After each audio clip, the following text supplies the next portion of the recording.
Sa May 7, nakatakdang magsimula ang conclave sa Vatican para piliin ang susunod na Santo Papa.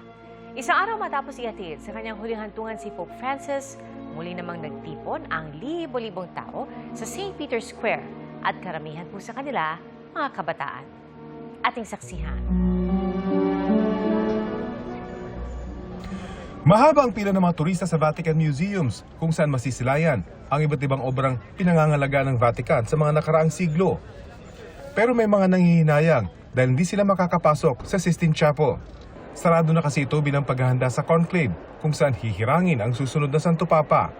Ayon sa Holy See Press Office, magsisimula ang conclave sa May 7. Napagdesisyonan ito ng mga kardinal sa kanilang ikalimang General Congregation mula nung pumanaw si Pope Francis sa edad na 88 noong April 21. Wala pang katiyakan kung gaano katagal ang conclave. Pero sa nakaraang tatlong conclave kung saan naging Santo Papa, sina Pope John Paul II, Pope Benedict XVI at Pope Francis, tumagal lang ito ng 2 hanggang 3 araw. Ang pinakamahabang conclave tumagal ng halos 3 taon noong 13th century. Mula noon, nagpatupad ng mga regulasyon para hindi ma-impluwensya ng panlabas na puwersa ang Papal Conclave. Paalala ni Caloocan Bishop at Catholic Bishops Conference of the Philippines President Pablo Virgilio Cardinal David, hindi political contest ang conclave. Mabuti man daw ang intensyon ng paggawa ng campaign videos para i-endorso ang isang personalidad sa pagka-Santo Papa, baka raw makapressure o mapolitika ang mga elector at madistract sa gabay ng Espiritu Santo. Kaya mas maigian niya na ipagdasal na lang ang mga kardinal. The public should behave properly, should be prudent.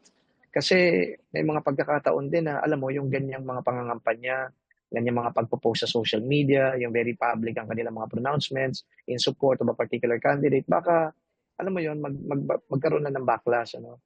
Baka magbumalik lang din saan, magbumerang sa atin yung mga ganon. Tuloy maunsyami.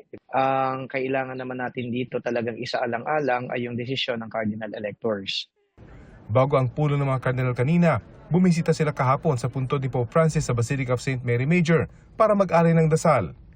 Mahigit 400,000 ang nakiisa sa funeral mass para kay Pope Francis at prosesyon para maihatid ang kanyang labi sa St. Mary Major nitong Sabado. Isang araw lang matapos mapuno ng mga nakikidalamhati ang St. Peter's Square, muli ito napuno ng mga tao na karamihan ay mga kabataan. Tinatayang umabot ng 200,000 ang nagsama-sama para sana sa pagdiriwang ng canonization ni Carlo Acutis na nakatakdang maging unang millennial saint. Pero matapos ito ipagpaliban para magbigay daan sa pagluluksa para sa Santo Papa, nagtipon pa rin ang iba't ibang grupo para gunitain ang buhay at mga aral ng yumaong People's Pope.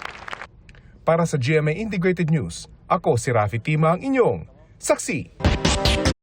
Mga kapuso, maging una sa saksi. Mag-subscribe sa GMA Integrated News sa YouTube para sa iba't ibang balita.